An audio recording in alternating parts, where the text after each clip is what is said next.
Before the season even kicks off, soccer fans are already making predictions. Who wins the league? Who qualifies for Europe? And who's lifting the trophy at season's end? On Kalshi, America's #1 prediction market platform, you're trading against peers in a live market, meaning there's no house. And as the probability changes, you can buy in and out of your position. For a limited time, download the Kalshi app and use code CUP26 to get $10 when you trade 10. KALSHI, Kalshi. Trade the beautiful game. 18 plus only. Restrictions and eligibility requirements apply. Event contract trading involves risk and may not be suitable for all investors. Prices, values, and available markets may differ from those mentioned. For more information, see kalshi.com/regulatory.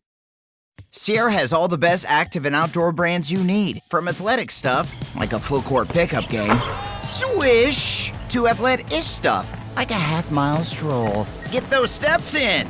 And for morning hikes up the mountain trail, good pace. To nighttime ghost stories from the camping chair. What a twist. Whatever level of active, Sierra loves it all. Head to Sierra or Sierra.com for the brands you want at the prices that let you do it all. From athletic to athletic-ish, Sierra's got it. This episode is brought to you by Michelob Ultra. Even if you're a pro or just in it for fun, the moment you play for a Michelob Ultra, everything changes. The focus sharpens. The game gets real.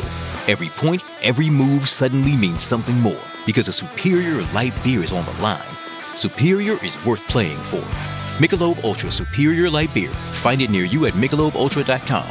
Enjoy responsibly. Copyright 2026 Anheuser-Busch Michelob Ultra Light Beer, St. Louis, Missouri.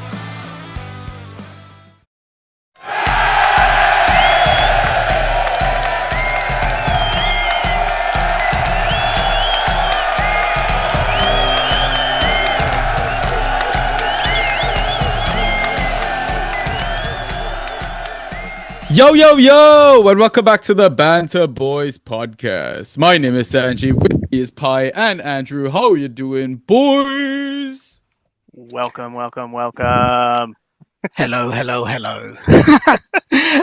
You right, Sanji? You right, Andrew? Yeah, we're thriving. We're 3-0. Can we not talk about matchups yet? I'm not ready to dive into the pain of losing by less than a point, so... I won 4 of the games that matter. I just won that. I don't know. We probably won't even talk about it, so that's good. No, why would we talk about that? It's not in the notes, so obviously we can't talk about it. It's not official, right? So it doesn't exist. But lads, thanks for stepping in. This might be a thing that kind of happens more often than not. It's just because real life is more important than a stupid fantasy game, right? So that's why Ryan can't be with us. Sending him well wishes. Hope he's good and everything is going okay. But yeah, we're back here for yet another regular pod. Back to the typical format, I want to say. So I'm definitely going to ruin the spiel at some point because I've not practiced this in a couple of months. But bear with me. I might forget the plugs. I might forget sponsors. I don't know, something like that. But it'll be a fun time. So I think before we waffle on too much longer, Andrew, there is something that has kind of come up in our community, in the space of the Reddit sphere. Let's call it that. So before I get into all the plugs and the I don't know, the fancy admin shit, do you want to just quickly mention what's going on? Okay, yeah. So, not to slander or anything, but no slander. No slander.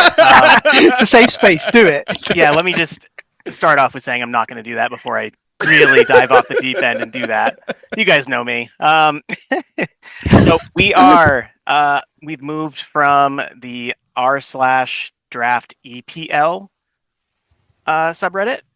We've created r/draft PL because we are so original. And this is more of a support to the Fantrax and Sleeper platforms and default scoring. And the other one was more about, it had a lot of FPL influence in there and a moderator that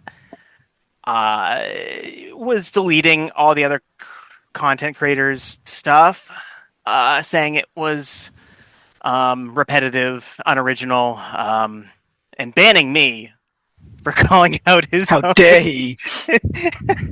Calling it harassment, calling out his AI slop. So we moved because we created our own and moved to to avoid any of that. So r/draft PL is the new one. And that's not to replace any of the Discord, because we love our Discord communities. That is just it's a space where people go, and a lot of the masses will go there before they know about Discord. So it's important to have that as a space to churn people to our Discord, where we have the everyday chatter. Because we've got millions and millions and millions of people on Reddit, and that's where I looked first for our community, and eventually somehow found it through the pod, I believe. So Cool. part of that effort is because my own experience. Yeah, fair. You nearly said crap, but you swerved to content, so I will commend you for that, but still call you out for it. Anyways, guys, welcome back to the Banter Boys podcast. So we are a default Fantrax pod. If you've not heard of us before, what the hell have you been doing with your lives? But you've caught us on our free regular pod. The reason I say free is because we have extra content on our Patreon for the low price of $1.99 per month, mainly waiver pods, since I was not able to keep up with Andrew's lovely writing, which you can now catch the Tactical Tuesday. What is it? There's 3 T's to it. Oh yeah, the Tuesday Tactical. Wow. We literally edited and wrote this today as well, which is tactical takeaways. Takeaways. That's what it is. Yeah. I had too much alliteration in there. It's your influence yet again. I mean, maintaining the Banter Boys energy, which I fucking love. But yeah, you can catch those articles on the Draft Society, which 2 of us are now creators on. Yeah, I mean, Waiver Pods is just basically solo ramblings of me, just with a coffee or a beer, depending on the time of the day, or both. But it's also just a way to support our community and our brand, just so we continue to provide a great service, mostly which is free. Things like the Discord, the Banter board, which is a website that is kind of a brainchild of not just Ryan and myself, but also the mods' input and stuff from the community as well. But yeah, in terms of tonight's free pod, typical format is we have 2 halves. In the first half, we do a data dump, just looking at the outliers for the default scoring categories. And then we do a match-by-match recap, trying to talk about Fantrax relevant events. Then we take our halftime pint. And then after that, we catch up in our leagues, see how we're doing, maybe chat some trades, some lineup dilemmas, that sort of stuff. And then round things off with questions that we get from our lovely Discord community. But as always, before we get started, I'm going to get Ross to do our lovely social plug. So Ross, please do that right here. Yeah, for sure. So you can message us on Twitter and Instagram. Our handles at BanterB. On Discord in the Draft PL channel, Banter Boys #6585. On Reddit, /Banter_boys. You can listen to us on Spotify, Apple Podcasts, Google Podcasts, SoundCloud, and YouTube, all under the name of Banter Boys. Okay, so hopefully you've listened to us. If you're listening to us on Spotify or YouTube, please thumbs up, like the pod, rate it, subscribe, all that, fancy supporting biz. But if you've already done so, really appreciate it. And if you want to do it again, go grab your partner's phone or your neighbor's phone. Just return the phone after is all I ask. But yeah, don't go snooping. Just give it back. Yeah, just give it back. Yeah, you don't want to snoop. That's bad news bears. But I think that's about it. So I think let's just get things going and jump straight into the data dump. Ay, ay, ay, ay, ay. Fantasy with the Banta Boys. All right, so we're going to start with key passes as always. So the highest number of key passes was 5 in Game Week 1. And then 4 key passes by Pascal Gross, Noni Madueke, who came on as a 22-minute sub, Luke Shaw, Marcus Rashford, the latter coming on as a 45-minute sub for Dorgu, if I'm not mistaken. And then Ryan Cherky, who helped Man City save the game, was also a 27-minute sub with 4 key passes. Thoughts, guys? I'll start with you, Drew. Yeah, so Morgan Rogers looks, and just one game, but I think being in the Chelsea system versus Villa is going to benefit him hugely.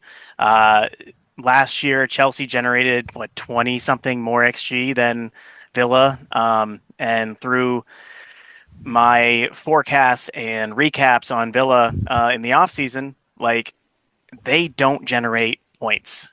They win games, but Unai's system is more about hitting the counter, and I think this shift is gonna have him explode as an asset in our game. Pascal Gross just keeps doing it. Nani, I'm so glad I don't roster Saka anymore. What a headache. Luke Shaw, you may never see him do another 4 key pass game again. And Cherky, you absolute gorgeous, beautiful man that I roster in 2 leagues. Yeah, I love that. Did you play him off the bench? Loads of people. In one of them, I did. Bench. Yeah, I diversified. I should have done it in both, but I won in each one, so it didn't matter. But I would have scored another 15 points if I had played him. So I am already regretting that. Yeah, let's hope you don't lose the league by 14 points, eh? I probably will. Because if you do, I'm reminding you of game week 1. I'm going to come back. That would be the worst. Pi, any thoughts here, buddy? Yeah, Morgan Rogers, I checked back today because he got 5 key passes. I checked back, and that's actually the best of his career. So, completely backs up everything that Drew was saying. He'd got 4 a few times for Villa, but never got 5. So I was a little bit cautious about how he might work in Chelsea, and I actually don't think he ever fell to me, but I kind of avoided him anyway. I was much more on the Palmer train. But yeah, so Rogers, Palmer, and Joao Pedro could be so exciting. And Pascal Gross, there's 3 certainties in life: death, taxes, and Pascal Gross will smash the key passes. He's just always going to do it. He's, I don't know, 36, 37, 38. Who knows how old he is? It doesn't matter. He doesn't need to run. He doesn't rely on his pace. He's just got that quality with his delivery, and he's going to keep getting those key passes. Rashford and Cherky, I think I don't own either of them. If I did, it'd kind of make a conundrum. What do you do? You might want to hold them, but Rashford's got so much competition in that position. Can he get it or not? Cherky, is he going to be rotated? I think Maresca's got. I talked last week about the downfall of City, and I think they're going to have a bump down back to earth, and Maresca's going to be rotating players left, right, and centre. I think to try to find something that works. So, yeah, do you have the guts? Do you have the bravery to hold these players through rotation? I mean, Dorgu was crap. Diallo's injured. There's conflicting rumors about how long that injury is actually going to keep him out of that starting 11. But Rashford is again. A lot of I think the stuff that we're gonna probably discuss, and maybe more so out of my mouth, is gonna be game week 1 overreactions. I love an overreaction. Yeah. Maybe a sell high on Rashford. You can offer him to the Dorgu owner, the Diallo owner. I think that's a good shout. Cunha could play left. Sesko's back to fitness. I think he was on the bench. I might be wrong. Yep. And Mbeumo can play right. So even with those injuries, Rashford's still got a difficult path to consistent starts, but maybe a trade is the way to go if you're a Rashford owner. There's something about that the just a saying of a sell high on Marcus Rashford. It's just funny to me. Come on. Good ghost numbers as well, right? No, he had a fine game, especially on the bench. He just around 10, Yeah, there's a bit of hull tax in their promoted team, even though they won the game 2-0, and we're going to cover that in match by match recap. I want to say Pascal Gross owner is probably a bit unlucky not to get an attack and return in a 4-goal win. But my first overreaction comes from Morgan Rogers. I don't think it's too bold to say that. And yes, okay, Fulham were atrocious on the night, but Chelsea potentially have one of the most lethal lethal front threes in the league just upon first viewing. And yeah, the regret is passing on Rodgers to go for the likes of, Morgan Gibbs White or Kudus. But again, overreaction. I think we wait until, Kudus hits the pitch or the grass. He's not ready yet. MGW rumors of a potential injury as well. But he's not playing in the cup. Glasgow's going to rest him. But yeah, we wait and see. But yeah, that Chelsea attack, definitely you need to or try to get a piece of that. And to be honest, the way I think you do that is maybe if someone's hungry for like the shiny new Barcola toy or some other shiny new toy that's coming, maybe you give them Fab and one of your first round picks to try and get one of the other Chelsea players if you don't already own them. Or if Alvarez joins Arsenal, that could be the shiny new toy that people look at. Yeah. But yeah, you're right. I mean, out of those players, if Barcola came in, it gave me one overreaction for Rodgers, but I'd rather Rodgers, and I would definitely rather Palmer. I said it last week. I think Palmer. It's going to be Palmer's season. He's going to smash it. Yeah, it is. Yeah. All right, cool. Let's move on to shots and how many on target then. Highest number of shots. Who would have thunk it? Cody fucking Gakpo. But I would have thought it. 1 shot on target of his 6. Then 5 shots attempted by Kevin Schade, Erling Haaland, Tyreek George, maybe Tyreek Evil Saka George, and then Cole Palmer. Tyreek George was the only player to not have any on target of those 5 shots attempted, while the other 3 all had 2 of their 5 shots on target. Pi, I'll go with you first. Okay, so I'm not at my house. I'm in Wales, and so we travelled down on Sunday, and I missed the Liverpool game. I was trying to watch it as a passenger in the car on my phone, and so when I saw the stats that you posted, it said shots in brackets on target and said Cody Gakpo 6. I was like, whoa, I don't remember him getting 6 shots on target. And then I looked at him closer and I realised you meant 6 shots in total, only 1 on target. And after that scans, that is Cody Gakpo. That summed is up. him. Yeah, that's just him. So He that's is what him. Yeah, exactly. I do remember him skying it a couple of times, but he does well in Fantrax. He scores well in Fantrax. We'll see what happens if he goes to Spurs. The other couple of points around the shots, I think Tyreek George could be a sneaky pick. I had him in Dynasty last year, and there's a bit of competition between him and Dibbling as the young wingers who might break into the team. But Moyes has talked him up a lot over the summer. He's obviously giving him that chance. If the Grealish move happens, who knows? That might restrict his chances. But let's see. And the last one is Cole Palmer. 5 shots, and oh my god, he's back. He's so back. That rest in the summer, enforced rest. I'm sure he'd rather be at the World Cup. It's mad when you think back to the World Cup. We went to the World Cup without Cole Palmer, without Trent Alexander-Arnold. That is just mad. I think we'll look back on that one day and go, that is just a crazy situation. But no Europe, 1 game a week. No Europe. This system which seems to suit them, as you say, Sanji. I think, yeah, you're right. Off the top of my head, I'm trying to think: is there a more exciting front three in the league? I mean, they're up there, aren't they? They're up there. So yeah, I think that's Cole Palmer is the one who excites me out of those, and Cody Gakpo is just doing his normal stuff. Cut in slowly. Hoof it over the bar. Miss everything or send it into somebody else. Yeah. Andrew, anything else you want to pick from this?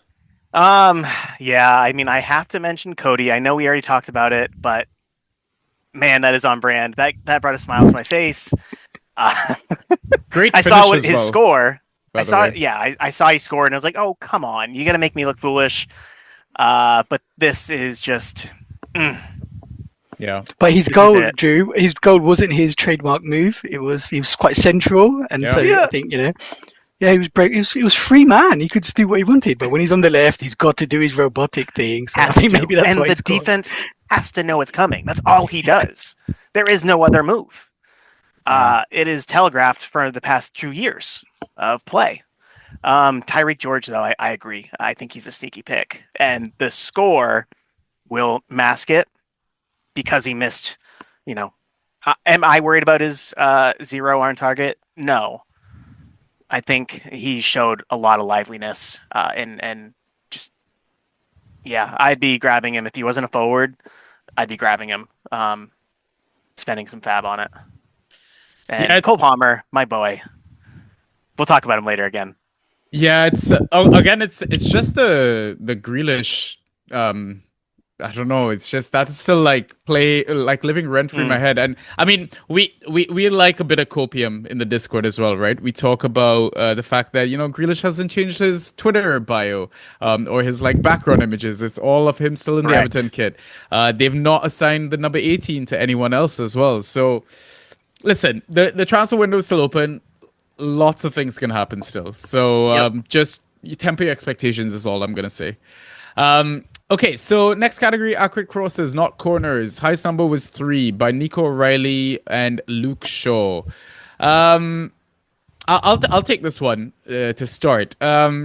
I'm not gonna lie, watching that City game and watching Nico O'Reilly, I kind of was shitting my pants a little bit watching him play because he could have hauled. He should have hauled.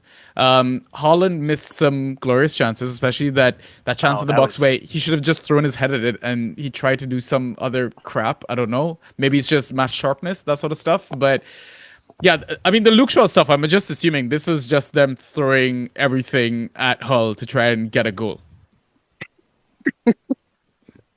Sorry, the sentence is just funny. Yeah, but do you guys have anything to say on this? I think the Luke Shaw relates to one of the other stats, which John Egan, 17 clearances. So I think they're both related. It's just pumping it in. When I saw that 17, I thought that feels like a lot. Is that a lot? And I checked, and Van Dijk had the most clearances last year, and he averaged around 7 a game. So 17 a game is a huge number. So yeah, I'm not running towards Luke Shaw because of these crosses. I don't think it's going to happen regularly, maybe never again. But yeah, it felt like a game state thing, chucking everything at Hull, and Hull's rear guard just managed to keep everywhere. At that point, they're 2-0 up. They don't need to go. They need to go anywhere. 2 lines of 4, defend, and it worked. Thankfully, it worked. As a Liverpool fan, loved it. It was a great weekend for hate watches for my fans. Before Liverpool played, it was a great weekend. Thankfully, we played late, so I got quite a bit in. But Luke Shaw, I streamed him in a league, and he was getting some of these 3-point plays early on, too. So it was weird to see. And, they're obviously throwing... it's embarrassing for them, I feel, to have to throw everything at the fan to try and make something stick when they have all this talent. Yeah, against a team that shouldn't have made it out of the championship. Yep, too true. And when Maguire, didn't they chuck Maguire up front in the last few minutes, and he looked like their best attacker. He does that. Yeah, that is like plan C basically. Play for them all the time. Yeah, second striker. Yeah. All right. So the other categories, just to run through the guys that topped them. Tackles 1, highest number was 4 by Achiampong and Senesi. Dispossessions, a high of 5 by Ruter and Gravenberch. Interceptions, a high of 4 by Brandon Thomas Asante. Yes, that's one person. Mats Vifa, Vardiol, Janeth and Stoch. Clearances, like Pi mentioned, John Egan topped the game week with 17 of them. Successful dribbles, a high of 6 by Matthias Tell. Aerials by Igor Jesus, he got 10 of them. And block shots, a high of 6 by Malik Chio. Thoughts, Andrew? And then we'll go to you, Pi. I did not realize Tell had that many dribbles. Good for him. What a little stud sometimes, huh? Yeah. He was one of my forwards that had very little value, but I kept starting because I had to last year. So got a little spot in my heart for him. Not surprised to see Ruter topping dispossessions. Let me see. What else we got here? Josko had himself a game. Malik Chow, I have him in both community leagues. Love to see it. And Igor Jesus. It was nice to know you while we knew you. So are you? I mean, well, I guess to timestamp this, it's Tuesday evening UK time. Basically, Liam Delap. I mean, it's almost basically ready for the announcement video from Nottingham Forest that they've signed him. Andrew, you seem to be hinting at the fact that Liam Delap is going to be displacing an in-form Igor Jesus. I mean, it's just kind of like shit against shit. Probably. Like, why do they go buy him if they're kind of thinking, he's kind of not our guy? I assume it's maybe the Chris Wood replacement for the long term. Potentially. Yeah. But I would if Liam Delap is free in your league, I would take a punt on him. You know what? So Igor Jesus got 10 aerials. I'd probably say Delap's a better player. If not definitely a better player, he's certainly, if at the end of the season Delap has won over and he has beaten Jesus to the starting spot, none of us are going to go, oh wow, that is absolutely, we could not see that coming. Obviously it's completely feasible, could happen. Yeah. And at this point it's worth a punt. It's definitely worth a punt. Absolutely. Yeah. Picking up on your Tell point, Andrew. So Tell I thought was interesting. He's got 6 successful dribbles. Sanji, do you remember I kind of did I sent a couple of quiz questions at the end of the season with the pod that you, Ryan, and H did. Yeah. And one of the questions was only 4 forwards got doubles in at least 60% of their games. And Tell was one of them. So I consider him a premium streamer. And he almost did it again. He's like 9.5, 9.75 or something. It was just under. So yeah, he's a really, really reliable player with those dribbles. He gets some key passes. The problem he's going to have now is where they just bought Savio. They've just bought him, so that's going to be a bit of a problem. Kudus is going to come back, so it's game time for him. If you've got him, this could be the time to trade him out. Or just drop him and treat him as a premium streamer. I've got a list in my watch list of people who, if they start, I'm going to go get them up. Or if they start in an early game of the game week, I'll pick them up speculatively. So Tell is definitely on my list for that. And just one other name from the list you went through is on interceptions, Anton Stack was joint top with 4 with everyone else. And there's been a bit of discussion about, is Wilson going to take his sets and so on. And I think we'll see over the course of this season that Stack is going to pop up in this data dump section in lots of different categories. He's just such a good all-round player. So he's got so many different paths to points that I've got him in the league, and I'm not really worried about whether Wilson gets. If Wilson takes some sets, well, the Stack's going to be at the end of it, and he's going to get the goals instead. So I've got complete confidence in him. Yeah, I agree. I think collectively as a community, we were all a little too worried about the sky being falling on Anton Stack. He's too handsome to worry about, Let's just be honest about it. Him and Soberslai should get handsome points. Exactly. They're in my handsome 11. They deserve it. I thoroughly enjoyed this conversation as an Igor Jesus roster in both com leagues, but I don't think anything else to kind of pick from. I mean, we're gonna touch on V for a bit later, Janov as well, possibly, but yeah, I would say fairly expected names in these categories. So I think let's wrap that up and move on to our next segment, which is the match-by-match recap.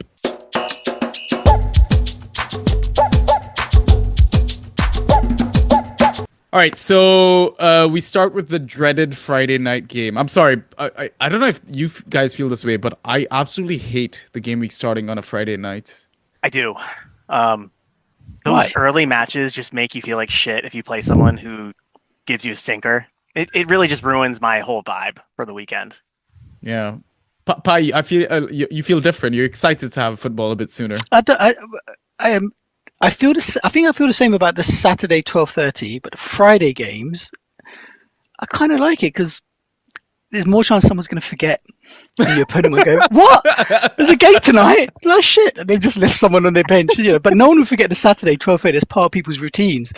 and a Friday. So I try to be sneaky. If it's a Friday game, just in the WhatsApp groups, just don't encourage any conversation. Don't say anything. Just wait till 8:01 and then start messaging and just see. Yeah. So yeah, I think there's I quite like it, and also it just gets your from a non-fan tracks point of view, it's a nice start to the weekend. Yeah, I mean, Gunners would have loved their start to the weekend, right? 3-0 win against Coventry. And I think that's where we'll start with, I guess, our recap conversations. There's a couple of things that kind of stood out. I mean, we touched on the Game Week 1 pod about Solis and how excited we were. And I mean, he didn't disappoint at all for people that went early on him. Looks the real deal for sure. But other than discussing the obvious, I kind of did want to touch on maybe Declan Rice and Gabriel Magalhaes. Is there a chance that maybe Magalhaes and maybe whoever partners next to him, they become the old Man City defense scoring, just like so in control of games, nothing to do, and just basically banking a clean sheet? Because Gab Mag, yes, he got a yellow card, but he still only scored what 5.25 points. 5.25. Yeah, that is a brutal sheet. Game. Yeah, 3-0 win. Yeah, and I mean Declan Rice 2.5 points as well, right? You'd expect him to do better, but I think not only us but other content creators in our space would have warned managers about the decline of Declan Rice. I don't know what to make of that, and I mean the Odegaard revival arc is real. I think it was a very split opinion about how the Norwegian was going to perform this season. But after a successful World Cup, I want to say, he looked a lot sharper. Apparently returning to the Arsenal camp with the bit between his teeth. Sounds like he's ready to defend his title. A bit lucky for his goal, I want to say. Rashford probably should have kept that out. And then finally, Ben White, one of the two fullbacks for Arsenal, performing so well. But with the news of Jurgen Timber returning to the 11 later rather than sooner, I want to say, maybe on the other side of the international break, is he potentially a sell high? Guys, quick thoughts on these points. Pi, we'll start with you. I think Declan Rice, I was really low on him last year, and I was wrong. I think he averaged over 11. He was a really good player, a really good scorer last year. But I think that's his outlier season. I think he'll regress somewhat. It's not going to be bad. He's still taking corners, set piece FC, even with the new rules on grappling, are probably going to find a loophole, get around it. So I think he's still going to score you points, but you just have to accept that last season was probably his peak. Odegaard, Drew, I think you wrote an article about Odegaard being back last year, and so this could be the year he's back. He's finally going to be back this year. Yeah, you're ahead of the curve. He could be back. I was a year early. And this is funny where I always try to analyze the numbers, but we're humans and we're so subjective. Emotions come to I would not have drafted Odegaard. I drafted him last year, and it was so frustrating. If he'd fallen to me in 8th or 9th, I wouldn't have gone for him just because of the frustration I had. I didn't want anything to do with him. So you have to try to look beyond the frustrations, and maybe he's coming back, but then it's Coventry at home. It's a bit weird to go when Arteta's saying he's back in the summer. He's got, as you're saying, he's got a bit between his teeth and he's excited. It's like, shouldn't you be like that every year? Shouldn't you be excited? You're the captain, for God's sake. Shouldn't you not be excited? So I wouldn't. Let's see how that pans out.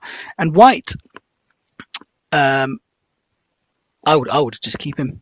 If you can get, if I didn't realize that news about Timber. If that's going to be later rather than sooner, that takes us how many game weeks to the 4 or 5 game weeks to the 6. Game week 5 and 6 has a 19-day IB. Yeah. So it's a bit of time. Yeah. I think certainly judging by my home league, if you get 26 wins, you win the title. Right. So if you can pick off those wins, if you have Ben White for the next 5 game weeks, and he gets you double digits in those, he's taking you some way to that. So I'd rather do that than try and sell him high now to someone else. So yeah, Ben White is one of those. Again, he's one of those premium streamers that I have on my list. If there's news that he's going to start, I always trying to go for him. Okay. Andrew, anything to touch on? Because I mean, there's not much to say on Coventry. I just feel like it's too early to judge them. They have Tough spot to gotten. be. Yeah, I mean, you've at least on the bright side, they've gotten past their hardest fixture for the entire season away at Arsenal. I mean, it is a bit promising that from a Fantrax perspective, the likes of Asante and Bobby Thomas look like they have ghost point potential, with the latter still, around 5 points despite conceding 3 goals. So, yeah, I mean, Game Week 2 at home versus Hull, I think that's when we're like, okay, these are the guys we own and these are the guys that we kind of just leave on the waiver wire. Yeah, I think Pi nailed it on the Arsenal side of things. As a Timber owner, I'd be kind of looking at the Ben White manager being like, hey man, you want to send him my way? A little bit of fab? You want Barcola? I don't know. But yeah, I think everything else is pretty much nailed. I was definitely a year early on Odegaard with my article. He might be back this year instead. We'll see. We'll find out. Yeah. I do have something on Coventry, I think, though, Sanjay. I think they've got Hull next, but then they've got Man City afterwards. And, they came up as champions. Hull City came up via the playoffs. So they're probably looking at it going, that's a game that we want to get 3 points from. But you could easily lose that. You could easily lose to Hull. If they lose to Hull, they lose to Man City. Not only have they lost their first 3 games, but then there's 6 points behind Hull because Hull have beaten Man United. Yep. Yeah. And then you don't know the psychological effects of that. Suddenly you're chasing points. So I live near Coventry. I'm trying to bring in Coventry players where I can, just enjoy it whilst they're in the league. And I think Bobby Thomas has got ghost potential. Hammer's got potential. Awoni's got potential. But if they get on this bad run, and they don't have a win, they don't get draws, they don't get points, it could massively affect how their season's going to go. So I think winning that whole game is so crucial for them, because I can't see them being Man City, and just to get a point on the board in those first 3 games, and not be 6 points behind a team that you think you're better than, is going to be so important for them. Yeah, and also announcing the Pinnock signing, which from a Fantrax perspective, we absolutely love. So, all right, let's move on to the Saturday games then. Hull 2, Manchester United 0. Like Andrew mentioned, the hate watch of the weekend. It was so satisfying, guys. I cannot tell you. I loved it so much. Yeah, I was out playing cricket, and obviously, thankfully we were batting first, so I got to wait a bit of time before I kind of went out in the middle. But was obviously getting updates from fellow hate watchers at the club.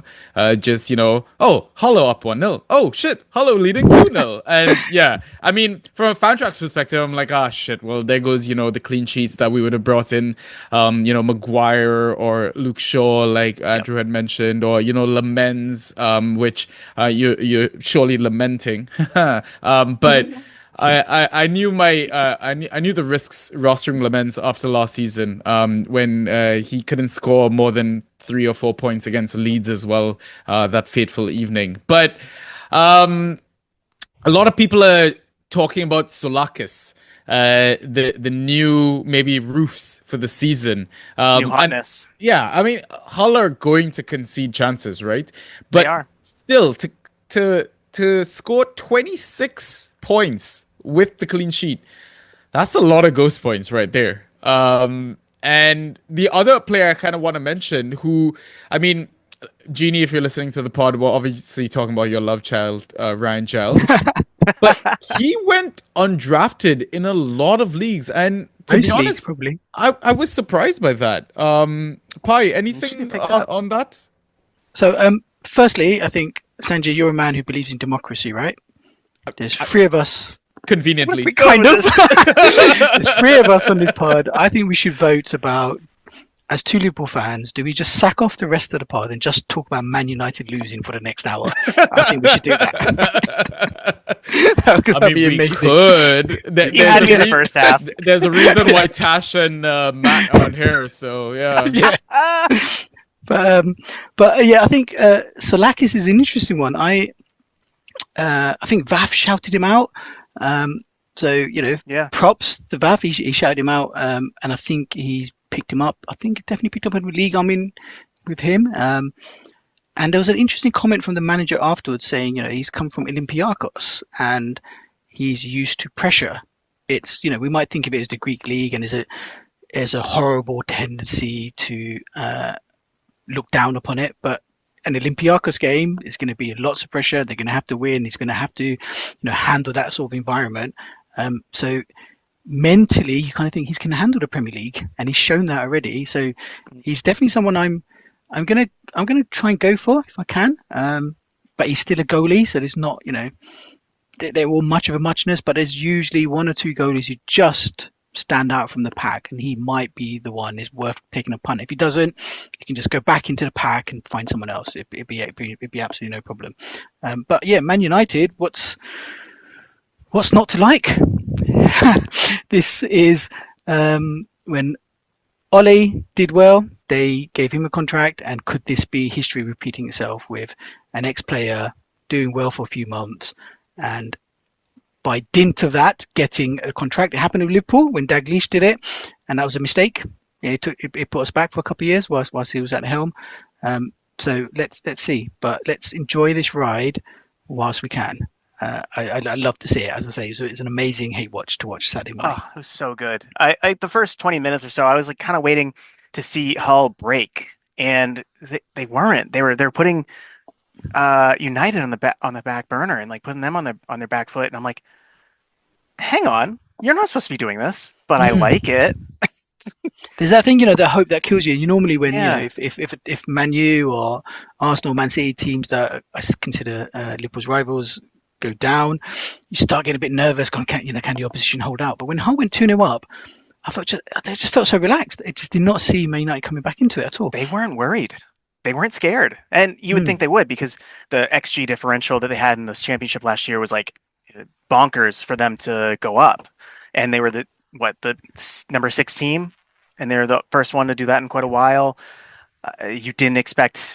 You expected Man United to carry on from last season's triumphs, and I love that they didn't, because their fans have been so hype all off season, so happy, so excited, and they got beat by this Hull City team. It's so satisfying. It's like an ice cream cake on your birthday, an extra birthday, a second birthday. Yeah, second birthday. I was going to say, from a fan trust perspective, they just bought Baleba, and you kind of go, what's happening? Is they bought Santos, Tielemans, Baleba? Is that going to be the 3 in midfield? But it can't be, because of where does Bruno go? Right. So there's some uncertainty there, I think, to think about. Who's going to be up front? We talked about it before. Is Rashford going to break in? Dorgu, they've got Sesko coming back. It's difficult to know how this is going to pan out if you're trying to take bets on which Man United players to go for on the waiver wire and so on. Yeah, I mean, look, Hull is still a promoted team. Don't let the result fool you, right? Because Man United still racked up 1.83 XG, a couple of big chances. Mbeumo arguably should have scored. Should have scored that one. Yep.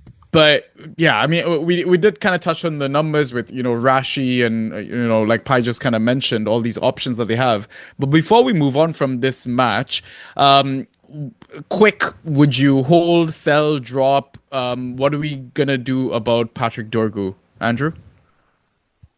I'd be messaging the Cunha owner and seeing what they would pay to couple those two up. And I almost drafted both, because I took Cunha in one league, I think either early second or you late messaged first. me about I can't remember what it was. I was really thinking it, and then yeah.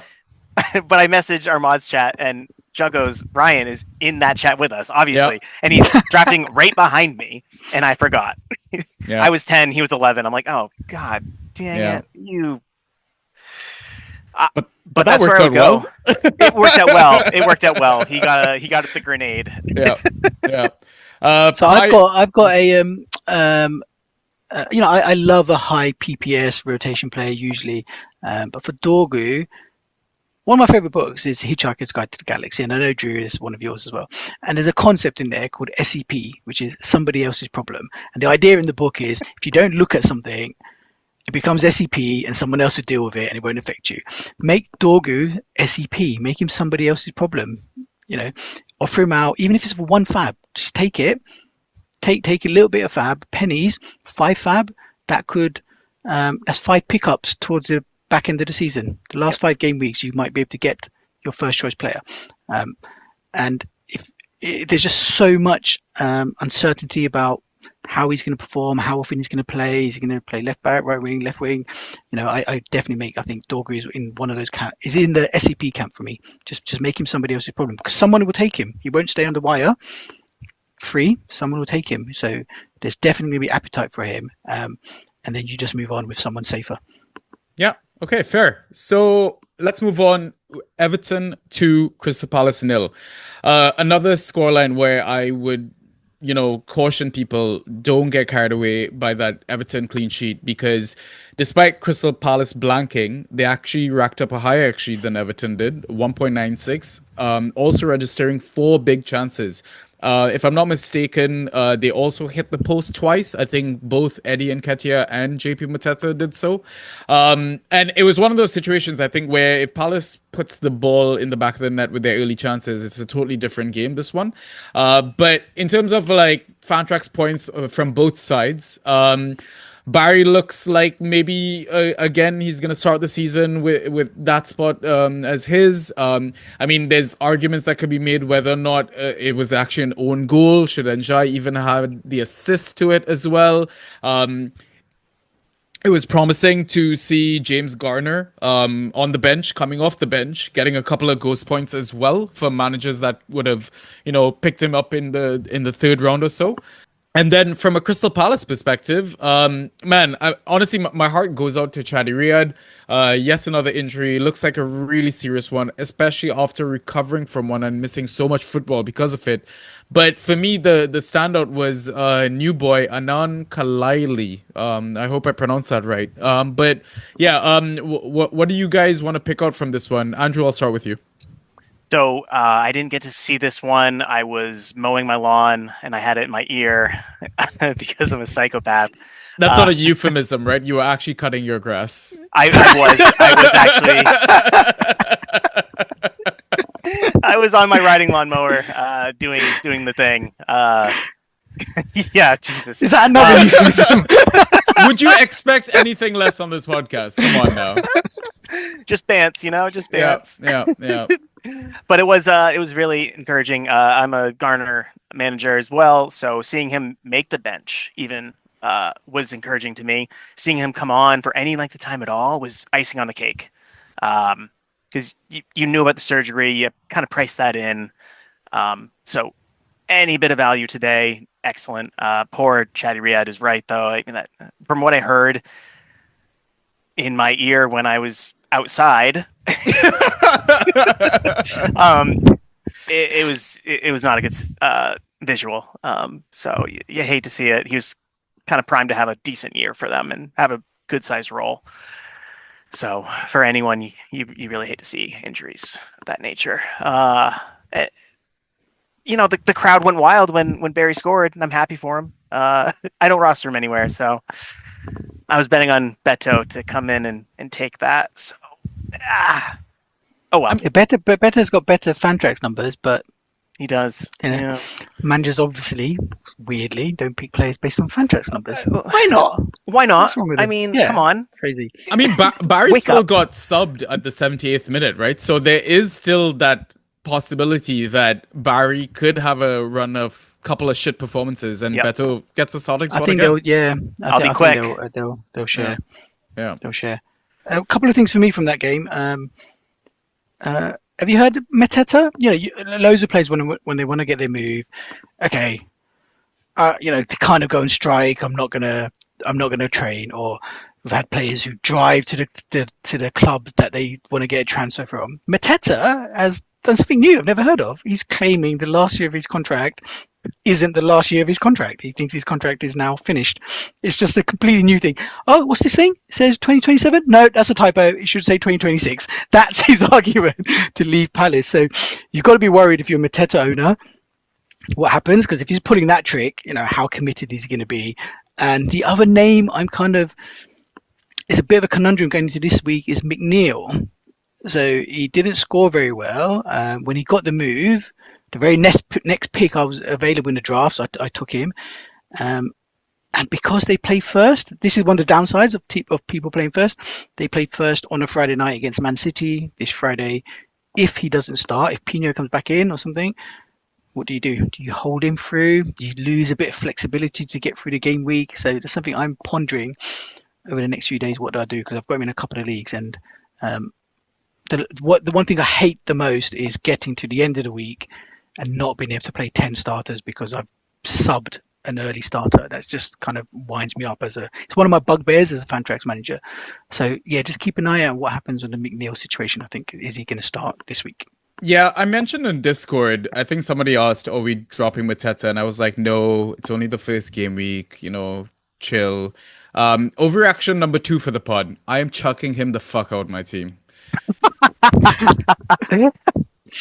I mean, it's approve. It's not just the lack of Fantrax points, but it's the early sub as well for me. I think if he's gonna be one of the main guys, I would have liked it or been able to digest it a bit more if he, came off in the 80th minute or something. But he's also a guy that has not played a lot of first 11 football over the last couple of seasons. I mean, not to throw Florian Wirtz under the bus, but he was also an early sub. I mean, totally different situation, team, manager, football philosophy. But yeah, you're not chucking Wirtz out your team. But yeah, McNeil, totally different story for me. But yeah, Drew, anything to pick from this game? Unrelated. Well, actually, back to what Pi was saying about Mateta. We got to get him an invite to Discord because holy shit, the mental gymnastics that man is going through to try and get out of Palace is amazing. We need him now in the Banter Boys Discord. Right in. Yeah, I'm gonna DM him tonight. Be like, yo, we need to put you on a pedestal. Like, these antics are up there. Okay. Yeah, listeners must think you're joking, but I know you're not joking, and I fully expect. Oh, I'm going to. The screenshot of that DM. All right, let's move on to Ipswich 2, Sunderland 1. It's so fun. You can now, the striker Emerson. He has 2 ends of the name, and when people get hyped over a player, they just add on extra consonants or letters to the end of the name. You're probably spelling his name right in that sense. But it was good to see him get off the mark, especially just Ipswich on a whole. And Ciso, just eye test, looked amazing. But again, I think I want to throw that out to Sunderland just being a bit crap at the back. Not obviously having their full-fledged backline as well. The likes of 09 starting in there. We're expecting Alderete and Mukiele to come back in. Also, Dara O'Shea for Ipswich being a right back option. It's very, very strange. I'm not sure if it's something that they're going to persist with. That being said, they're playing Manchester United next, and having witnessed the likes of Leeds, Milan, and now Hull play a back five against a United team that struggles to actually cope with that system. Yeah, I mean, you could very well play Dara this weekend against Manchester United and expect the same level of ghost point production. And yeah, Sunderland, again, you look at the point spread as well. It was like fucking opposite day for them. Ballard scoring just over 1 Fantrax point, whereas Reinaldo looks like he's a Fantrax option. I know Toddy mentioned him in his waiver wire article, but I don't know. For me, I feel like once the band is back together, you kind of expect them to revert to the mean in a sense. Drew, we'll start with you with this game. What stood out for you? This is one I missed, but just to point out, I think the obvious for those that have been in the Discord for a while, I'm never going back to Dara O'Shea. You could pay me, and I'm not doing it. Listeners, if you're newish, since the last time he was up, just go search in Basic Banta and do the from, Andrew, and then just put in Dara. Okay, type that in, and you'll see a long history of me regretting my decisions. I think I started him 4 times, and he gave me 1.5 points.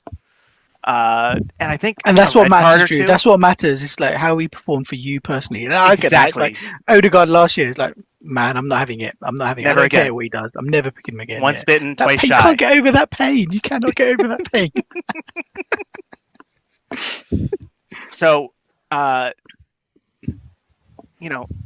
cautiously, not cautiously, fuck Darrow O'Shea. I'm never doing it again. Pi, anything here? On the Daroche thing, I think it's Drew, you might want to cover your ears. The manager, I don't even know the manager's name, but he kind of said that it was. I don't think it's going to be a Gary one-off. O'Neill. I guess. Yeah, Gary O'Neill. Sorry, Yep. I don't think it's going to be a one-off. It was it was a very deliberate thing he did to deal with set pieces, add height, add physicality. So I'm not saying he's going to be right back every game, but I don't think this is going to be the only time he plays right back. So it's keep an eye out for it. If he's playing right back, then O'Neill's expecting a certain type of game. He's expecting aerials to come in. He's expecting on the back foot, and so those sort of games where he could be a good streamer, he could rack up some ghost points. And Sunderland, we'll see. Once I think they'll be okay until Europe starts, and then who knows? That's going to be a real test of Sunderland once Europe starts. How does it pan out? How do their lineups pan out, and how do the scores pan out for the players selected? Yeah, Daroche tied with the second most clearances for the game week, 12 with Nobel Mendy, the Hull City defender. And I think one thing as well, in terms of having patience with these players and these assets, the first game week, half the league has played their home fixture. We now need to see how the other half is going to respond in their home fixture as well, right? So things might just even out and look a lot more normal when we're approaching game week 3. But let's move on to the next game. NFO 0. I'm talking about Nottingham Forest. Leeds 1. There was a lot of chatter about Aina. Well, I mean, more so chatter about Nico Williams being the marauding fullback, wingback. He's the guy to get. But then people were like, oh, Aina's playing a bit more defensive, a bit deeper. Yet this guy just popped off, and I wish I got some stocks in some of my leagues. McAtee is now on corners as well, playing in the middle of the pitch. A bit of Anderson-like vibes. I mean, it would have been great if he actually saw the 90 minutes, which is slightly putting me off going to get him as a waiver wire pick, or at least not, busting the bank to get him at least. And then I mean, in terms of the ghost points from the 3 central defenders, obviously new boy Diamande didn't start, but Milenkovic and Murillo did. And it was the one that went, I guess, the fewest in drafts, or the least rostered one. Murillo is the one that racked up the most ghost points, which was very, very interesting. And then, I mean, Leeds, there's not really much to talk about, right? It's Sack and the defense. They were back to business. Yep. If you didn't draft a Leeds defender, I think there was something seriously wrong with you. I think maybe a lot of people got carried away with the hype. And Andrew is raising his hand for those that can't obviously see video because we only do audio. Which, I mean, we're addressing. Chill. But yeah, a lot of people, I think, got away with the new shiny toy hype in Tarek. I'm not going to pronounce his last name. The Movic dude, Muhara Movic, Tarek. But yeah, Biol is the guy that kind of smashed it, right? And he was kind of the pick even from last season when they were, finally settled as their back 3, back 5, however you want to look at it. I'll start with you, Pi. Any thoughts, and then we go to you, Drew. Yeah, I am. Oh, should I be humble? No, I don't often get things right? Wait, humble pie? What? Come on. Oh, very good, very good. So last week I called out Biol as my pick, and I also called out Ben White. So they both kind of popped off. Yeah, and that defense, they absolutely smashed it. I think Leeds are going to be really good. DCL got 0 points, but I wouldn't worry about that. For Nottingham Forest, I've got I feel really positive and really negative. I've got a regret and a kind of like it worked out for me. In every league, I've got one of Nico or Aina. I definitely wanted one of those fullbacks. I was like, first choice was Nico, for all of the reasons you've said, Sanji. But where I couldn't get him, I managed to get Aina. And I just thought, let's just see what happens. And Glasner, in this Glasner system, on the back of this one game, Aina was actually playing higher. If you look at the heat map, we'll see. 18 points. So I'm pleased. I managed to get. I don't think I was brave enough to go for both of them. I definitely wasn't brave enough to go for both of them, but I got one of them, so I'm happy with that. And McAtee is a massive, massive regret of mine. Hopefully, it doesn't work out to be something I regret looking back. But he was the top of my queue in every single draft I was in, and I was just like, round 11 I can wait, round 12 I can wait, round 13 I could wait. I thought no one's going to go for him, and then I end up not getting him, because I ended up starting, I don't know, I just left it. And in oddly enough, though, before you move on, our tracks rep actually did say McAtee might be one of the gems to kind of look out for early start of the season because Glasner was so high on him. It's only just coming back to me. Look at me. I've done all the work and not taken any of the advice. And it was a bit of fluke. So myself and Drew are in a Dynasty League together, and we had a live auction, which is completely mad, amazing, but mad experience. And McAtee came up, and I kind of went for McAtee, and I hadn't really thought about him since then. And before that, and I end up spending a few fab on him, and I got him. I thought I better watch some preseason games, see how he's done. And then I actually quite liked what I saw. So he was the one I thought he's my little sleeper pick. I'll try and get. And I don't know. I didn't do it in the end. I thought no one's going to go for him. I can leave it. And they end up not going for him. And so he's on corners, 11 ghost points. Let's see. The one thing to watch out for is they have bought another centre midfielder who plays in his place, Schlager, something like that. Yeah. He's playing tonight. I think Forest have got a game tonight, so he's playing tonight. So that could be a timeshare situation. Is it a replacement? I don't know. But these sort of players come through the Man City academy. They've obviously got pedigree. To even get into Man City academy, you're gonna have a bit of class. So yeah, he's the one. If he can nail that spot and keep some corners, he could be a nice little sneaky pick. So you're saying I need to go pick him up in the league that he's available for me? Mm-hmm. Okay. Yeah, I just made the bid. Yeah, again, it's just that early sub that kind of worries me. But yeah, I still think he's a very tidy mid 5 to kind of pick up right now. So I listened to obviously a lot of other pods, try to absorb as much content as possible before actually doing ours. And I heard this weird thing about, I think Glasner just infamously losing a lot of his home games, and I think it's just because of the way they tactically set up in terms of, I think they're better suited in situations where the other team has more of the ball, especially at a back five and countering all that sort of stuff. So it's just something to kind of be mindful of. And I mean, also Leeds, their entire trajectory had changed ever since last season's loss against Man City, right? So it was never going to be an easy start for Forest as well. But yeah, I think let's move on to one of the best results I saw all weekend. Brentford 3, Spurs 0. This was a lovely game.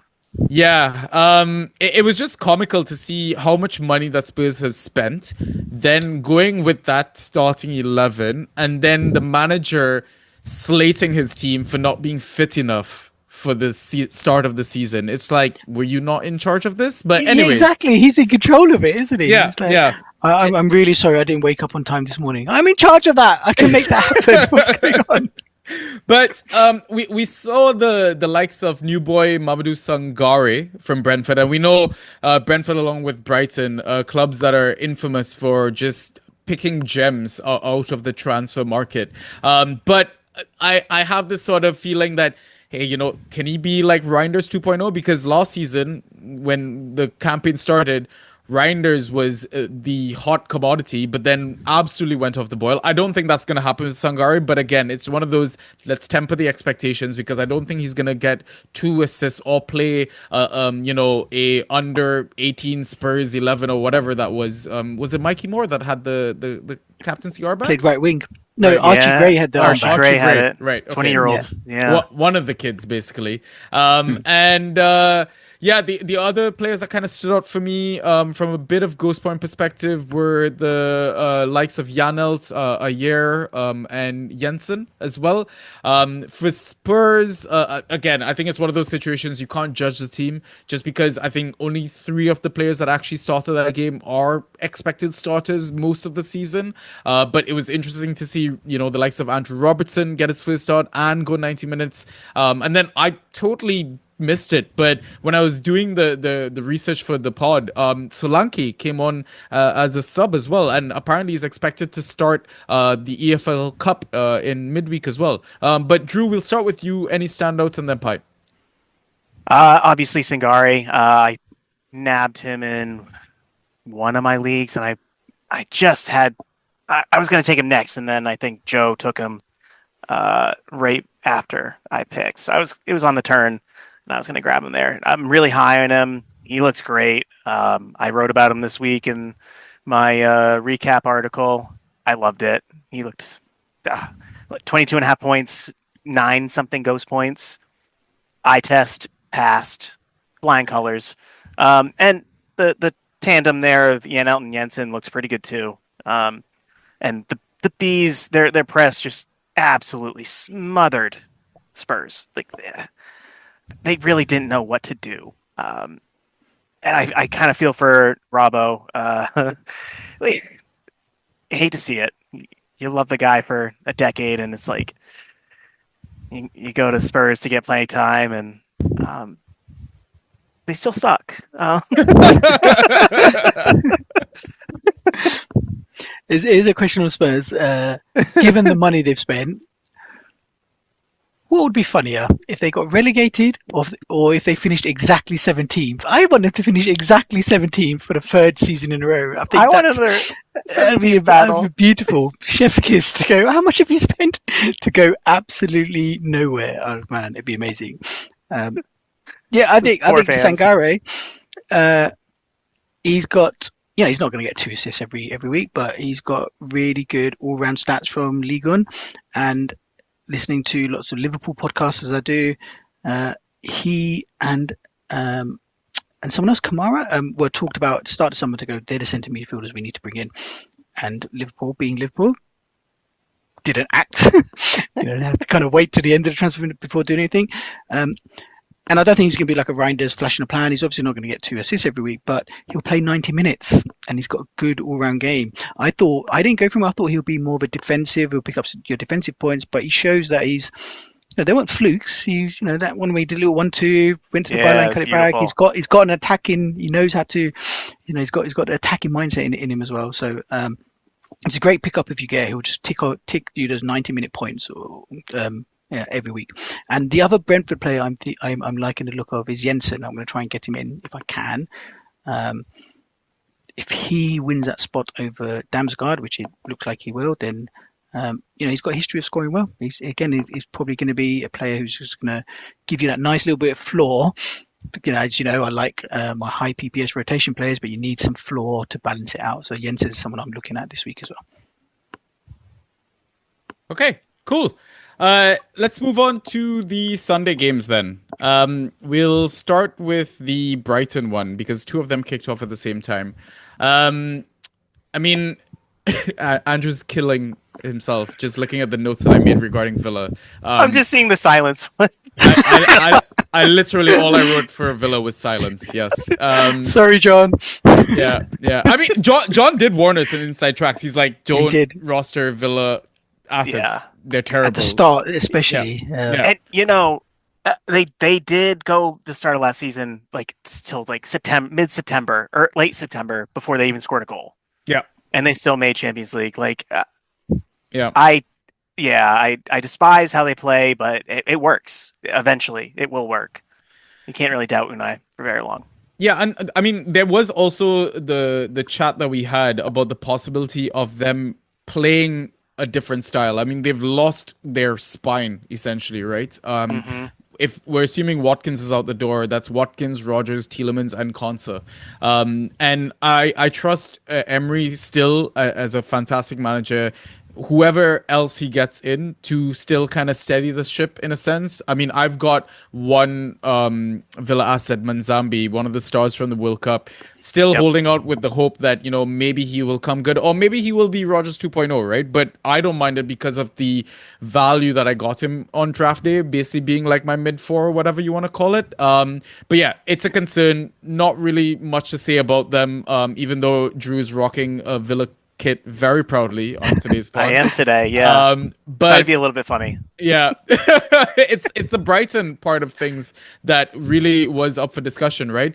Obviously, the likes of Gomez and Maxim de Kuiper were quite high on everyone's draft day rankings, let's call it, as news broke out about Mitoma's injury, Minta's injury. These guys were definitely going to start the season and be playing OOP out of position, especially Maxim de Kuiper. I mean, Hinchelwood continued his form from the back end of last season. Obviously, still looking a bit return dependent. His brace propping up his Fantrax haul this game week. But there was a guy that really wasn't kind of getting mentioned in chats, and it was Vifer. I thought, he scored quite well, despite obviously having the clean sheet as part of his 17 or 18-point haul. But again, I don't know if there is a lot of 10-man Villa terrible tax in there. Andrew, we'll start with you. It should have been 6-0, by the way. They missed an obvious penalty and a handball like 5 minutes before that. And I think they were just being kind. They just didn't call it because ref was like, you're already at 4-0. It's fine. But Matt Sweefer had ADP of in the community leagues 115. MDC had 128 in the community leagues. And he just dropped 35 points. And I think he can just keep doing it. At least until if Minty comes back, or he goes to Liverpool. You'll see if Brighton, bring in another left back. There's They're talk of basically that, signaling, isn't there? yeah, they'll be signaling, hey, you know what? De Kuiper, stay on that left wing. And that's a weapon for us. And he has set piece shares as set well, pieces right? as well. Taking 2 of the 5 corners that Brighton had that evening, or day or whatever. But yeah, it looks a proper asset if you manage to snag him on draft day. I've got De Cooper in my home league, and then as I said, I was driving on Sunday. Well, we were driving. I was in the passenger seat, and checking the scores, trying to talk to your family, but also trying to check the scores on the side. And De Cooper gets an assist for the own goal, gets a goal, and I think, he's just won me. He's just won me my game week. I can just relax now. So I just stopped looking at it, and then half an hour later, I checked in, and Hinchelwood scored 2 goals out of nowhere. My opponent had Hinchelwood, but okay, I'm back in again. I'm going to have to go back into Fantrax. I'm going to have to follow this and the rest of this journey. And so, it was a bit of a mad thing. You think you won it at that point, but it was, it'd be amazing if you're a Brighton fan. I got it wrong last week when I said I think I'd be worried about Brighton with the injuries and everything else, but they absolutely smashed it. And if you're a Villa fan, I trust Emery to get it right. The question is this the transition period where they're going to be maybe mid-table and next season they come back, So from a Fantrax perspective this year, Manzabi, Majo, is it Majo as you pronounce it? They're centre forward. They've got good youngsters coming through who I think have got loads of talent, loads of potential, and will be really good Fantrax assets one day, but is this season that day? I'm not so sure. Yeah. Cool. Okay, so Man City Bournemouth was the other game on that early Sunday. Man City 2, Bournemouth 1. Probably could have been again another high scoring game had City taken their chances earlier.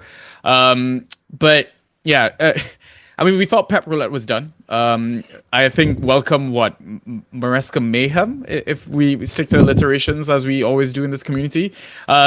Gehi starting in midfield.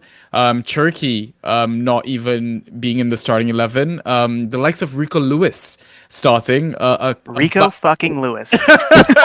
4 central defenders in the back line as well. But I mean, the defense still ghosted okay, which is kind of what we saw last season with City, which is not something, if you've been playing this game for a while, something that we're accustomed to. I guess my question for Foden owners are, what the fuck are you doing after that poor performance, getting subbed for a man that changed the game, just the result for Man City. Andrew, you can answer that question shortly, but another one is, I mean, you could probably answer this one as well. What the fuck are you doing about James Hill? Just 1.25 points. I mean, it's not like Antonio, his centre back partner, scored anything better. It was a similar score. Tav Daddy is inevitable. Wrote about him in my Ride or Die article. And then Evan Nilsson showed up for the haters. I mean, okay, let's not talk about how he got his points, but yeah. Anything to pick from that? Drew, let's go. Go ahead. Start us We off. can talk about it. Gahey in midfield is a bit weird, but from what I've heard, he looked okay. And, he should have had 2 goals. Foden owners, what were you thinking? Guys, wake up. I told you don't do it. And this is the trap they've gone into. What do they do now? This is always going to happen. What do you do? What, a 3rd or to 4th rounder on him? Yeah. Brother, you played yourself. He's done this to us a couple times. Like, come on. Turkey's so much better. Yeah. I mean, you own Hill in a league as well, right? What are you doing? No, I don't have him. Oh, wow. I thought you would. You're such a big Hill supporter. It just didn't happen. Okay, fair. It just fair. didn't happen. Yeah, I wanted him. I guess you're thanking your lucky stars now then. Yes. Yeah. It doesn't look great, but it is just week 1, so let's not overreact too hard. Yeah. He'll figure it out. Tavernier, yeah, he's a giant. Yeah. Okay. Pi, anything before we move on? I've just looking at my notes. Man City, Maresca started with weird things, will get weirder when desperate. If that's what you're doing game week 1, the payback arc, the redemption arc, whatever you want to call it, I think for Man City is going to happen this year. They're going to have a bump. And if that's what Maresca is doing in game week 1, who knows what's going to happen in the next few weeks. I think I know what's going to happen. I'm going to have a big bowl of popcorn. I'm going to sit there, watch this play out. It's going to be absolutely beautiful. Yeah, won't surprise me if Semenyo is playing wing back next game. Anyways, who knows? Final game on Sunday: Newcastle 2, Liverpool 2. I know you guys want to skip over this one quickly because it wasn't fun Time. We've got to viewing. think about time, Sanji. The podcast has been going on for ages. We should move on. We didn't play. We've got a double game week coming up. We didn't play. I don't know what you're talking about. I mean, you guys were pretty terrible until Soboslai saved you guys in the match. But I mean, we can just then That's what good players do. To Adonis's, yeah. We can talk about Newcastle, and really the only thing I want to mention is just Johan Vissa. I mean, the points might not reflect it, but hands down for me, I think he was one of the best players on the pitch. He looked so dangerous. Deservedly got player of the match. And as I said, I was driving and I was surprised when I checked Van Drax how many points he got. He definitely looked like every time he got the ball, you kind of thought he could cut through the defense. And if I was a Newcastle fan, I'd be so pleased with how that week went. I think there's a little bit of turmoil with so many players going, so many new players coming in. What's going to happen? New manager and so on. Eddie Howe leaving in weird circumstances late in the summer. And they've got players like Toure who haven't featured yet, who could be exciting. So it's potentially game week 1 overreaction. Newcastle can be fine. They're going to qualify for Europe. It'll be absolutely fine. As a Liverpool fan, though, Liverpool, I think in the drafts were very similar to Man United last year. Man United had 3 or 4 players going in round 1 or early round 2, and you kind of looked at it and go, "You're taking a bet. There's no way all 4 of those players can get points worthy of those positions." And Liverpool, we've got Sobo, Isak, and Wirtz all going round 1 effectively. And they're not all going to be return round 1 value. So you're taking a bet who's going to do it. And right now it looks like it's only going to be Sobo. Yeah. Like Isak and Wirtz aren't going to do it. And it's a bit of a shambles at Liverpool. Arsenal's reserve fullbacks are better than Liverpool's first choice fullbacks, both in real life and in Fantrax. Ben White and Calafiori versus Frimpong and Kirkes. It's a mad situation that Liverpool have ended up in over the last couple of years. Yeah. And I think we should move on. Yeah. Okay, That's all there is to it. final game, Monday night game, Fulham 2, Chelsea 3. I mean, we kind of did already touch on Chelsea, so I don't think there's much else that needs to be said. If you're a Palestra owner like myself, I wouldn't worry too much. Xabi Alonso came out and said it was just a precaution keeping him and Caicedo out the team. Obviously, keep an eye on maybe the goalkeeping situation that could change when we play Luton on Thursday. But from a Fulham perspective, Castagna absolutely cooked. Another call that Vaf got right in our Discord. Cuenca ghosted okay, and Josh King. Andrew, you mentioned him in your tactical article. Are you going to pick him up, or do you think this is potentially an overreaction? I already did. I had an open spot in my DPL roster, and I was like, I just looked at the starters and I was like, you know what? You might as well just grab someone. If they pop off, great. If they don't, you drop them anyway. So I grabbed Josh King last second, and I'm very happy with it. So listen to everybody. Keep a Drew, open roster have you spot. clocked that if I had played Josh King in our Dynasty game, I would have won? I haven't. No, I've there's ignored another that. reason to love Josh King. I've He ignored got you that it. win for you. I haven't looked at any details. I'm just happy to collect the win and run away. That's almost like the perfect segue into our next segment. But before we sign off this first off, I think Drew, that is a fantastic tactic to kind of have in your every game week, is if you can afford to keep an open spot on your bench just up until that final kickoff game, and you're eyeing up an asset that might have value a bit later down the road. Great stash, great tactic, love it. All right, I think that's it for the first half. Let's take our halftime pint, and we'll see you after the break.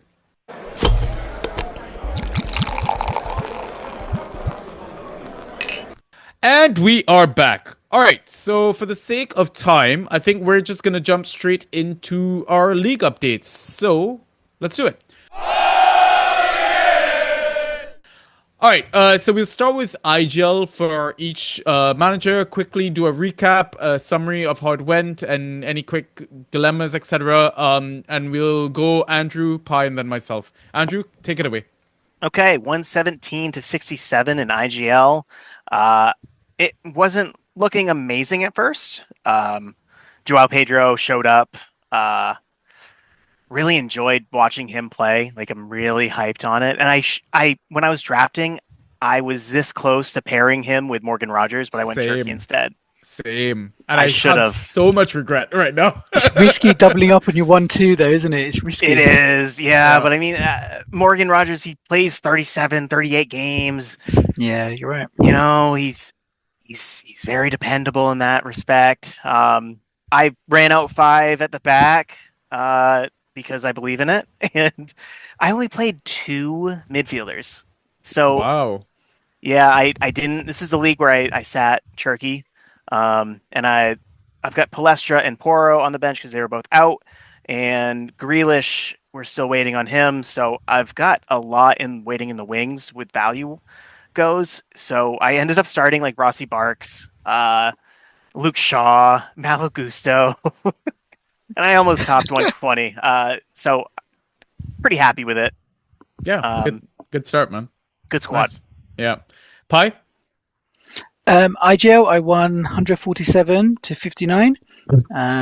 You trounced your opponent. Smashed it, mate. Smashed it. Absolutely smashed it. Triple the score. Yeah, it was. I was chilled. Palmer, who I'm massive on this year, got me 31 points. Double digits for IGL were Palmer, KOD, Stack, Aina, Havertz, Vuskovic, and Garcia on my bench. So it was pretty, quite chilled. Yeah. Even without the Palmer, masterclass, it was over before the end of the week. Any concern about your Kudus asset, I guess, with the confirmed signing of Savio? Yes. In my roster concerns are my injured flair players. So Grealish, Kudus, and Garnacho. So Kudus obviously with Savio. At the very least, it gives them more scope to ease him back in. So I was kind of hoping when I drafted him, I was kind of going, right, I'm happy to accept that he's not going to be a starter until after the international break. Fine, I'll take 4 or 5 game weeks and I'll take it from there. Now it could be longer. You can see them bedding in, so that is definitely a concern. And depending what happens with Grealish over the next few days, I'm going to have to start dropping players to get some more reliable players in. Yeah. The in terms of regrets, the only regrets I've got really, even though I kind of won it clearly, was McAtee, as I spoke about before, and then Ciso, who was on the wire, was available as a free agent when lineups dropped, and I missed out on both. And Sharpie has picked up both. I'm in the same league as him, so not only have I missed out, but Sharpie has got both McAtee and He's Enciso. quick. He's quick. He's got them, and the chances of, now he's heard this, I'm sure he's listening, the chances of me getting them off him are going to be pretty slim. Unless Sharpie, let's DM, let's start having some trade negotiations, because we're quite, I'm emotionally damaged by missing out on McAtee. I think you could screw me over here. So come on, let's have a discussion. Get to the table. Yeah, I gotta warn you about Sharpie, man. He is an active member in our Discord. Listens to all the content. I was in a league with him last season, and I felt like I was playing myself at certain points. Just watching him build his roster throughout the season. So yeah, good luck with that. So for me, IGL. So this was the reason I posted a picture in the Gym Gang channel, because I lost my matchup by 0.75 points. I mean, double point scorers. Maguire, Tarek, Diego Gomez, João Pedro. The regret, and I cannot believe I'm saying this, was not playing Evanilson, because I had to rely on the likes of McNeil and Gusto. That just could not get me over the line. I mean, I had an injured Kudus on my bench. I have Grealish on my bench as well, both Chelsea wingbacks that I was quite high on. I mean, there was a big shock for me that Palestra was insulting. And, I thought him in combination with João Pedro, I think should have probably gotten me over the line. But like Ryan always likes to see the positive side of things. He told me, you know what, it's still a really good score with you missing some big names in your roster. So it's still a good base to kind of build on for future game weeks. So let's now move on to DPL. Andrew. Yeah, I won 146 to 81. A great week to start off with. I had Calafiori go for 18, Gahey's 19. I've got Maguire in both leagues. He popped. I started Cherky off the bench, so I collected those 20 points, which was fantastic. I was already winning big, so that was just icing on the cake. Sangari, we talked about him with his 22.5. I've got Kai in both leagues. Kai Havertz, 15.75. I ran out Granite Xhaka here. He seems to pop once in a while, so I ran him out. And I collected Josh King off the waiver, off a free agency, right after lineups had dropped. So he's on my bench at 17. This is the league where I've also got Timber, Garner, and Manzambi. So waiting in the wings, I think I've got a pretty solid, strong team. I've also got Nico Jackson, who we haven't talked about yet, who might have some value in this Villa kit. Yeah, exactly. Pi, what about yourself? So DPL, I won 140 to 73. So it's a great week for me to be in a pod. 2 scores of 140. Love it. It's probably never going to happen again this season. De Kuyper, Palmer, Aina, Bihol, Havertz all got me double digits. Garcia again on my bench.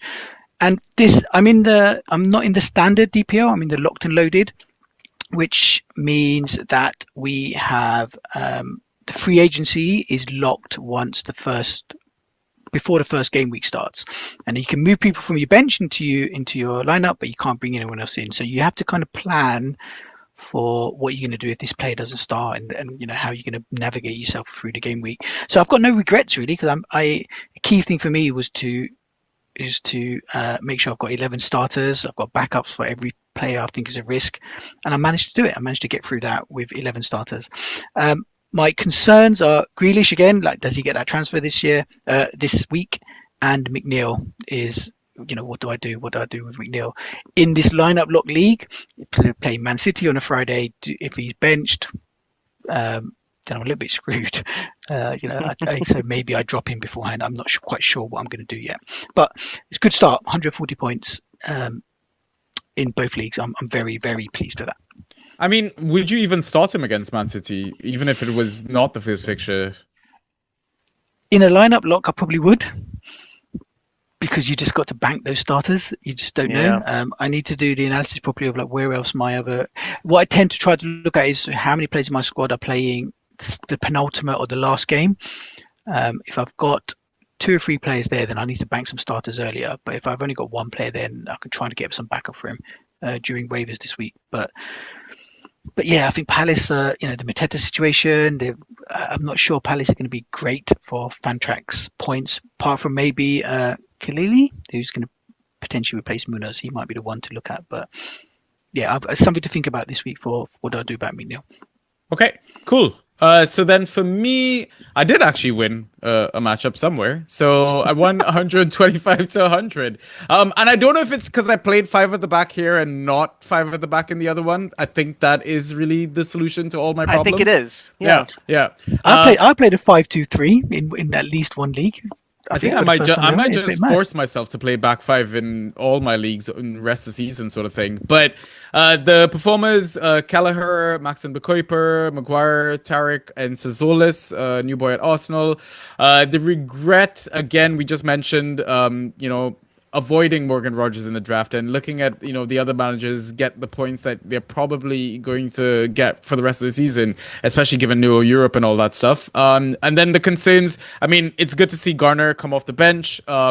Here's where I have Mansambi, and again, I've invested in the Chelsea wingbacks in both teams. But again, I'm trying to be patient, believe in the Xabi Alonso system, and the season is got 37 more game weeks to come. So yeah.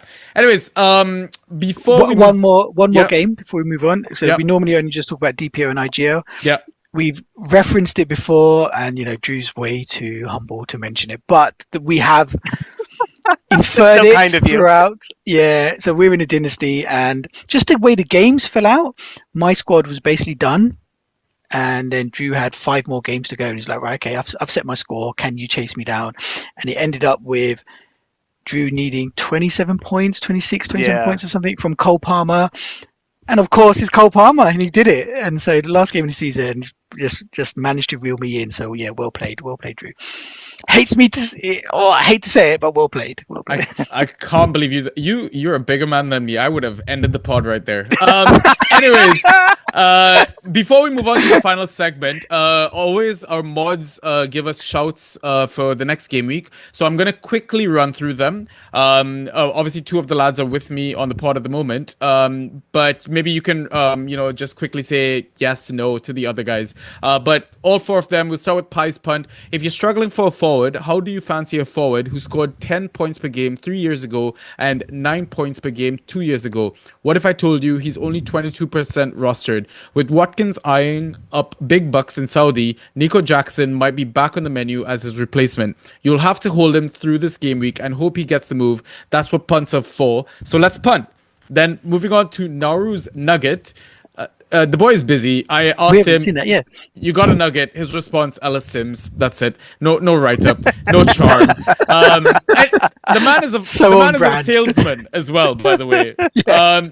We move on to Tash's tip, a favorite from last season, and starting off with 10.5 ghosts and a cheeky assist in game week 1, Matthias Jensen from Brentford.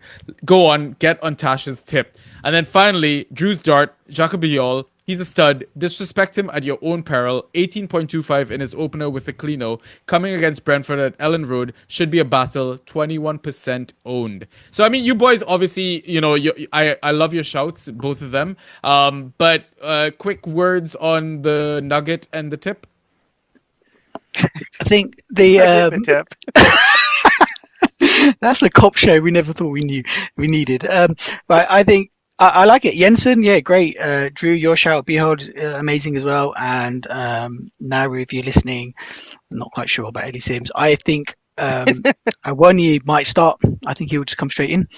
As a centre forward. I actually don't think he's going to even start the game. Yeah. Okay. Lovely. All right. So let's move on to our final segment, which is the questions. All All right. So, I mean, half of the questions came from Drew because he didn't know he was going to be on the pod today. So, No, I didn't. I don't know if Drew, I'll allow you to read out your own questions, Yeah, I'll and I'll just do read out mine. the others. Yeah. Yeah. Go ahead. All right. So postseason pod question. This was from last Months ago. your guys's June. Yeah, that's yeah, June. that's okay. June. Sorry, Yeah, I'm it's used from to freedom units here. When will Banta Boys officially and publicly announce his transfer from Chelsea to Arsenal as his fandom? So this was was right because after of you went the to parade. Yeah. the parade. I mean, I still Oh, stand you by went to it. the parade. I was wondering what the context of this was. I mean, I still stand by it. If something that momentous is happening in your city, You had friends there I think too. you go for it. Vibes. Like one of my best friends was visiting from Canada as well. Yep. Ryan Barnes was here as well. So yeah, I think had to vibes going. Yeah, it was a riot, and I got to fart on the cannon outside the stadium. So yeah, okay, we move on. So Ghost FC's question: Stock was last season's Doughty. Who will it be next season? Quick shouts from you guys. Andrew, we'll start with you. Might be a bit prisoner of the moment here, but I mean, it's game I week think one. it could be Sangari. Could be. I think he Yeah. might be the real hype train all along. Yeah, fair. And Pi? If the question is like the promoted player out the promoted clubs who's going to do well, I'm going to bank. I'm going to go for either Fatawu or Enciso. I'm quite high on both of those. I think those will be. I think they'll have good seasons. Okay, love it. I guess my shout is such a cop out because it's a similar profile player. It would be Rangels. But yeah, He did look good though. yeah, exactly. All right. But lads, it's only United. Yeah. I mean, United Tax. That's what we call it. We move on to the next question. Sweetness McBossman, lovely lad in our Discord community. Who do you think is the worst international team that could play a season in the EPL and not be relegated? And I assume he's asking this while the World Cup was going on. Yeah, it was. I think the USA would get relegated. Maybe Mexico. Okay. Fair. I mean, they went fairly far. I wouldn't call They them one did. of the worst national teams. No, I'm not saying that they're one of the worst, but I just think the competition is so fierce. Like, we were talking about it earlier where England didn't bring Cole Palmer or Trent. And I'm just, in my head, I'm like, holy shit. If you put either of those guys, instead on my country, it would be legend. You could never, ever sit them. They'd be playing 90 minutes. It's completely different. It's like, you can afford to not bring those two. It's insane to me. Sorry, you guys continue. I've actually if it's the worst team who won't get relegated, I've also gone for USA, but that's because obviously none of their players would ever get suspended and they'll be able to play every single game. So that's why I've gone for USA. Very nice. So, they weren't the worst team on the pitch, but on paper and rankings, I'm gonna go Cape Verde. They were the surprise would package do of it. the World Cup. You think they'd stay up in the EPL? I mean, the vibes that they brought and the bangers that they scored. I suppose so. You never know. You never They know. almost Yeah. beat Argentina, dude. Like, Yeah, They're a proper it's team, weren't they? Yeah. They're a proper team. Yeah, they were. Yeah. All right, That's a cool. good shout. Next question. Purple Devil. I'm assuming he's a United fan. But his question was, how does Maresca rotation at Chelsea compare to the Pep Roulette? So I wanted to include this, even though it's a bit of an outdated question, because now Maresca's at Man City. But I mean, we kind of already saw it. The roulette, I guess, theme is still there. I don't think you should or could have assumed that the likes of Doku was nailed, Semenyo's nailed. I mean, look, Cherki came off the bench as well, right? And Gehi playing midfield. We kind of already touched on it as well. I think expect the unexpected. For me, I did a bunch of research because I did this Man City recap and forecast. Robbie lost all sense of time, and I had to take over. And what I found was Maresca he rotated just for injury concern or just being worried about let's not aggravate and make it worse. But he still had his guys who, unless they really needed to sit, he's going to play them. So less rotation, but he'll still be smart about it and be conservative and not risk them. So instead of like 19 starts for Doku, I'd expect like 25. Okay, cool. Drew, you've got 2 questions. Oh, yeah. So what players do you commonly reference by first or last name only? One name players, like the Madonnas of the Premier League. What players are full name only?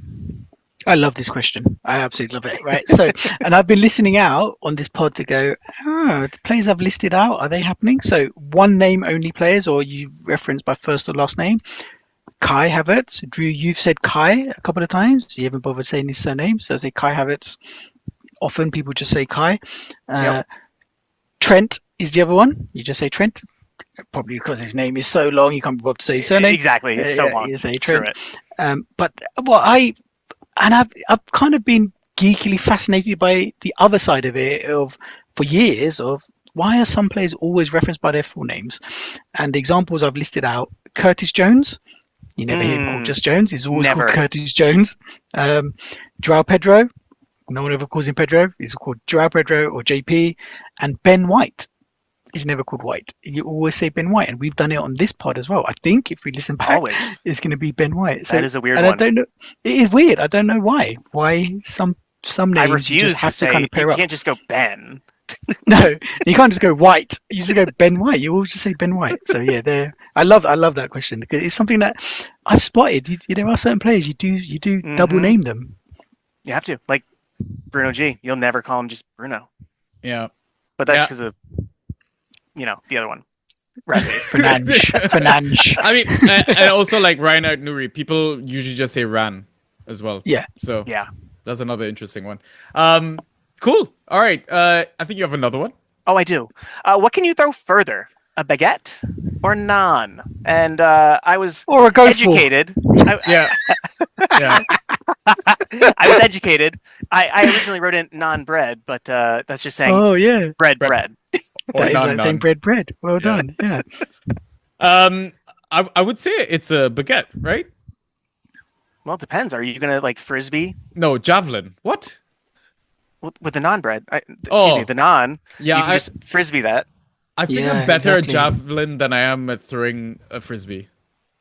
I mean, I'm good at throwing anything, so we know. We know that's true in theory. We're yet to see any evidence whatsoever.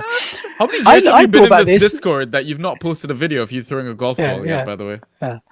And the amount of times you said, "Oh, I'm going to the golf course." Okay, we're going to see a video, are we today? I'm not going to just go to the tee box in front of people and throw a golf ball. That's just craziness. Why not? You're the world record holder. Of course you can. Yes, but there's etiquette. Yeah, all right. Fair. I've thought about this question to go right. If you think about athletics, a baguette is a javelin, a naan is a discus. Which world record is longer? And it's javelin is definitely longer.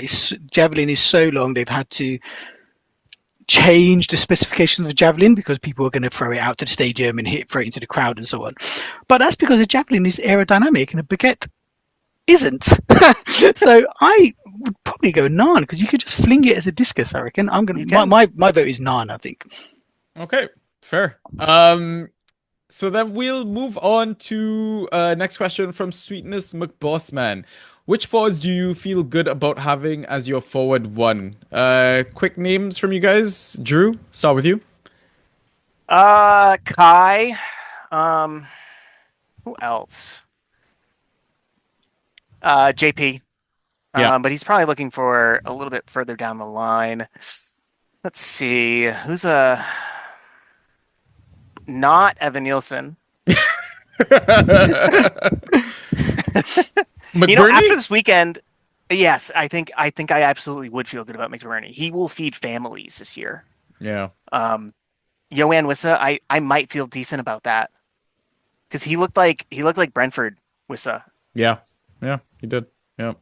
Playing a bit of a different position. He was more of a playmaker here and playing the 10, dumping into Asula and Ilanga, but he was pretty good. Yeah. Yeah, McBurney. He's my final. Pie? McBurney's good. I thought about this question in terms of who's the lowest level of player that I'll be comfortable with having as my forward one. And DCL is the first name that comes to mind. He was the player I thought if I can't get a forward one in the first 4 or 5 rounds, he could sneak in.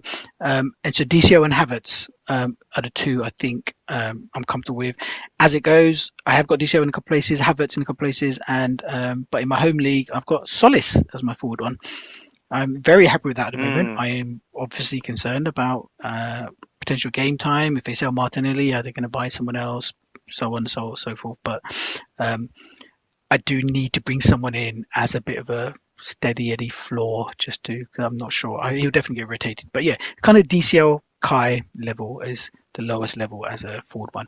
Fatal is the other one I'd mention in terms of McBurney. I think McBurney and Fatal, you could have got them similar sort of places, and I think they'll function really well as a forward one. You only have to play one. You only have to play one. Yeah, and I mean, if you want to scrape the barrel, it's something that I did last season. Was if you own Barry, go get Beto. You're gonna have a nail forward, assuming Everton don't sign somebody else. So yeah. Yep, the cuff. Yeah. It's not fantastic, but yeah, it should it's get not you much, by. Yeah, but it's honest do. work. All right, Drew, see us out with your final question. Okay, so how long can 10 dudes in separate monster trucks defend Helm's Deep? I mean, well, I think they can defend Helm's Deep. I think they can. I'm not sure with a running start. Yeah, how long is it gonna take for them to get through that many orcs and urukai? Is the real question. If they're pretty organized about it with walkie talkies or like some sort of relay. Yeah. Do they have weapons, or they just have to run them over? They have to run them over with the monster trucks. Yeah. So they get a running start. Yeah. And they just have to go up and down the line. Yeah.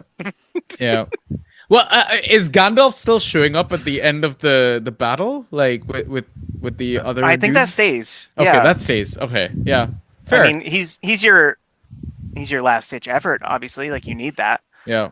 In the story, but I think the monster trucks can do it. I think they can. Yeah. You might actually not need Gandalf. Gandalf just shows up and is like, "Why did I bother? Why'd I rush?" Yeah, exactly. Yeah.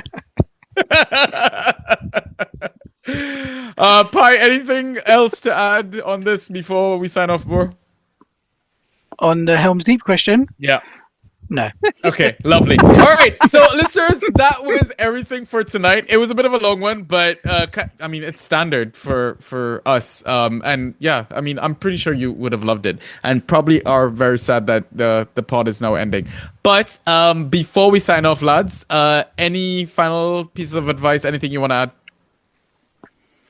Please do overreact to Game Week 1 and tell us about your overreactions. That's what you got to do. Oh, I love that. Do it. Yeah, I love that. I love a good overreaction. I don't overreact, but I love it when the community does. Yeah. I eat that up. Yeah. I mean, we usually tell people have fun and just chill. It's just a fucking game, but good lord, guys, come on, like. But give us fun. Just overreact to it. Throw toys out the pram and tell us which toys you've thrown and how far you've thrown them. That's what we want to know. Yeah. I mean, there were chats about people dropping Minta and all kind of shit like that. So yeah. Oh my god. You know what? Come join the Discord. It's a fun place, guys. That's what you need to do. But yeah, that's it. Andrew, Pi, thank you so much yet again. It was an absolute pleasure and had an absolute blast bringing the season back in with you boys. And it definitely won't be your last appearance. But listeners, until next time, peace!